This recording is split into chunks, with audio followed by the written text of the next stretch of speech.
উনি একটা মাহফিলে, আমাদের একটা মাহফিলে উনাকে 15,000 টাকা দেওয়া হয়েছে, উনি টাকাটা ছুঁড়ে মাইরে দিল, বললো যে 15,000 টাকা নিয়ে আমি কি করব। আর উনি গপ্প দিতেছে যে মাজার ব্যবসা, মাজার ব্যবসা না। আর আপনি কিসের ব্যবসা শুরু করছেন বলেন, আপনারা বলেন উনি কিসের ব্যবসা শুরু করছে সারা দেশে? এই যে ওয়াজ করে যে টাকা নেয়, এইটা এর জানো উনি একটা দলিল দেয়। ওনার সাথে আমার কোনো ঝগড়া না, বাহজ না, কিচ্ছুই না। উনি জানি কোনো এক মিডিয়ার মধ্যে জানি একটা দলিল দেয় যে এই যে টাকা, আল্লাহ রসুল বলছে যে ওয়াজ করে অমুক জায়গাতে এইভাবে কন্ট্যাক্ট করে টাকা নিও তোমরা। ওনাকে আনতে গেলে পরে 50,000, 80,000 টাকা লাগে, 60,000, 70,000 টাকা লাগে, 20,000, 30,000 টাকা লাগে, এরকম করে লাগে। কেন? 1 ঘন্টা মাহফিল করে তুমি 20,000, 30,000 টাকা।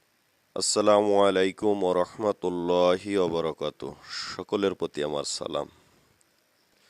তো আজকে আমি আসলে সত্য কথা বলতে কি, মাদ্রাসা মসজিদ নিয়ে ব্যস্ত থাকি, মাঝে মধ্যে দুইটা একটা মাহফিল করি। মাহফিলও তেমন ওরকম ভাবে না, মসজিদ মাদ্রাসা ছেড়ে দিয়ে না। তো সুযোগ হয় না কথা বলার মতো। তো কেন এসছি, যে অনেক ভাইরা যেমন গতকালকে আমাকে মুফতি আবদুল্লাহ আল মামুন, মুফতি আল মাহমুদ সাহেব, ইনরা আমাকে গতকালকে জিজ্ঞাসা করতেছে যে আপনাদের দরবারের জিহাদি সাহেব সরে গেল কেন। তা আমি বললাম কেন সরে গেল এটা হয়তো আমি বলতে পারবো না, এটা ব্যক্তির ব্যাপার। তখন উনি যে রেফারেন্সগুলো দিয়েছেন, দরবারে ভণ্ডামি চলছে, এই সেই, এদিক সেদিক, মানে ইসের নামে যেই কটুবাক্য দিতেছে উনি, ওইগুলোই মানুষে ফলো করে বলতেছে না আপনাদের দরবারে এই সমস্যা, এই জন্য উনি চলে আসছে। শোনেন ভাই, আরও অনেকে আমার কাছে জিজ্ঞাসা করেছেন, আপনার বরিশাল মুরাদনগর থেকে একজন জিজ্ঞাসা করেছেন, কুষ্টিয়ার থেকে একজন জিজ্ঞাসা করেছেন, নওগাঁ থেকে একজন জিজ্ঞাসা করেছেন, ওনার এই ব্যাপারগুলো জিজ্ঞাসা করেছেন। তা আসলে সত্য কথা বলতে, যে কেন গেছে এটা ওনার মনের ব্যাপার, উনি নিজেই জানেন। কিন্তু নিজে ওনার মনের ব্যাপার যদিও, তারপরও তো মানে মানুষের একটা টার্গেট থাকে যে এই লোকটা কেন এই কাজ করলো। আপনারা দেখেন, আজকে আমি আমার এই টপিকে দুইটা লোকের উত্তরই আজকে হয়ে যাবে একসাথে। সেই জিনিসটা কি আমি আপনাদেরকে দেখাচ্ছি। এই যে আমি আজকে পেলাম এটা, তো সেটা হচ্ছে উনি কি বলে তাই দেখেন। আমি আমার জীবনের একটা বড় সময় কাটাইছি ভণ্ডদেরকে শুনতেছেন সোজা আপনারা? করার জন্য, পারলাম না।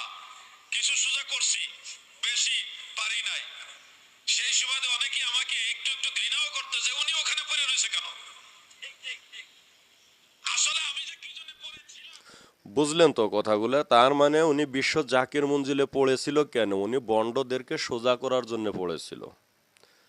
তার মানে উনি বোঝাইতে চাইতেছে এইটা যে এই দরবারে যত বন্ডরা ছিল আমার পীর সাহেব সোজা করে যাইতে পারেন নাই, উনি আইছে সোজা করার জন্যে। ওনাকে আমি অত্যন্ত শ্রদ্ধা করি, কিন্তু বর্তমান ওনাকে আমি পাগলের মধ্যে হিসেব করি। কারণ কি, যার মাথায় মানে যার কমন সেন্স আছে সেইভাবে কথা বলতে পারে। আচ্ছা, এখন তো বোঝা গেল যে বন্ডদেরকে সোজা করতে যান নাই আপনি।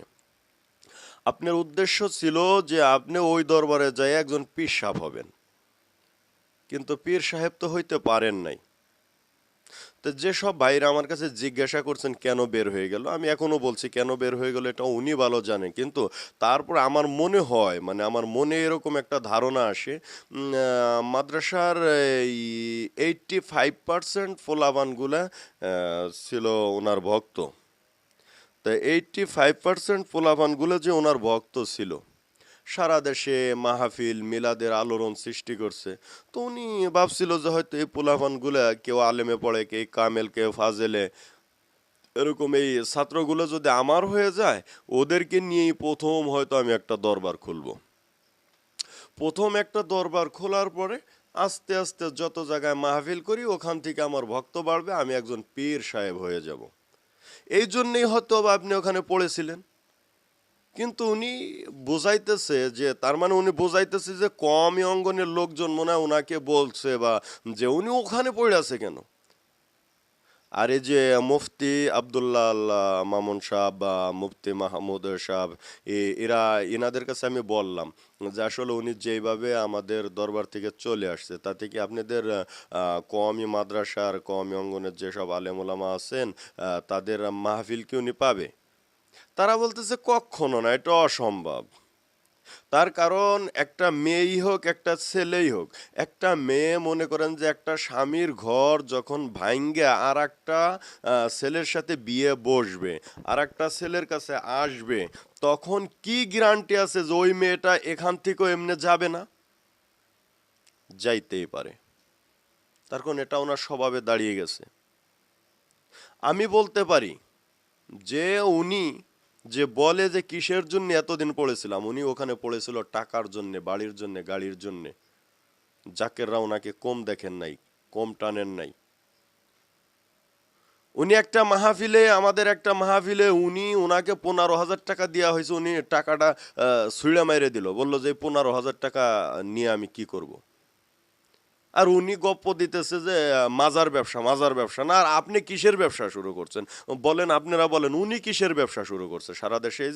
এই যে ওয়াজ করে যে টাকা নেয়, এইটা এর জানো উনি একটা দলিল দেয়। ওনার সাথে আমার কোনো ঝগড়া না, বাহজ না, কিচ্ছুই না।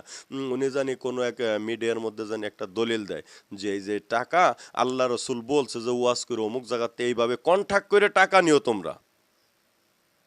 ওনাকে আনতে গেলে পরে 50,000, 80,000 টাকা লাগে, 60,000, 70,000 টাকা লাগে, 20,000, 30,000 টাকা লাগে, এরকম করে লাগে। কেন? 1 ঘন্টা মাহফিল করে তুমি 20,000, 30,000 টাকা 1 ঘন্টায় নিয়ে যাও। আচ্ছা বলো, এই সারাদিনের মধ্যে কি এই মাহফিলটায় আসতে যাইতে তোমার 30,000 টাকা খরচ হয়ে গেছে ভাই? তো এই জন্য সত্য কথা যদি আমরা জাকেররা বলি তাহলে হলো আমরা ভালো না। এখন অন্য অন্য দরবারে যায় পাম দিতেছে, আদ-দুনিয়া ওয়ামশি বা আলাল ফাম, বুঝেন নাই? এখন পাম দিতেছে অমুক দরবারে, যদি অলি আল্লাহ দেখবার চান অমুক দরবারে যান, আবার বলতেছে যে অমুক জায়গা যান, সমুক জায়গা যান। আরে ভাই, আপনি যতই পাম দেন পাবলিক বুঝে যে আপনি এক জায়গার থেকে যেহেতু পোল্ট্রি দিয়ে আসছেন, আবার আর এক জায়গা পোল্ট্রি দিবেন না, এর কোনো মানে আছে? কিন্তু আমার বরদাস্ত হয় না এইটাই, যে যখন আমার পীরের দরবার নিয়ে কথা বলেন, যখন আমার পীরকে নিয়ে কথা বলেন, আবার আপনি পীরের দরবারের বদনাম করেন আর বলেন আমি আল্লাহর ওলির প্রতি সম্মান জানাই। এইটা কি রে ভাই? কমন সেন্স আছে? মাথা ঠিক আছে? কেটে দাও।